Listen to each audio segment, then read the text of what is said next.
नमस्कार मित्रांनो. ठरलं तर मग मालिकेच्या पुढील भागामध्ये आपल्याला बघायला मिळणार आहे की आता अर्जुनच्या हाती सोन्याचा तुकडा लागलेला असतो. तर अर्जुन आता सायलीला बोलत असतो की हा तुकडा नक्कीच त्या साक्षीचाच असणार आहे. एकदा ज्वेलर्सकडे गेल्यानंतर त्यांनी जर सांगितलं की हे सोनं साक्षीनेच विकत घेतलं होतं, तर आपण कोर्टात हे सिद्ध करू शकतो की त्या रात्री साक्षी आश्रमात होती.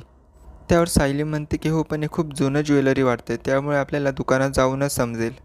तर आता छोटासा तुकडा असल्यामुळे आता ते सायलीच्या हातून खाली पडतं आणि त्याचवेळी तिथे प्रिया येते. प्रिया आता तो सोन्याचा तुकडा विचारते आणि त्या अर्जुनला म्हणू लागते की हे काय आहे.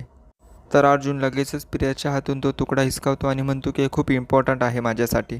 त्यावेळेस तो प्रियाला काहीही खरं सांगत नाही, पण मात्र प्रिया ही खूप चालाक असते आणि तिला समजून जातं. कारण अगोदरच चोरून तिने या दोघांचं बोलणं ऐकलेलं असतं आणि ती आता विचार करते की साक्षीला आपण सावध करायला हवं. त्यानंतर लगेच प्रिया आता साक्षीला फोन करून अर्जुनच्या हाती पुरावा लागल्याचं सांगते.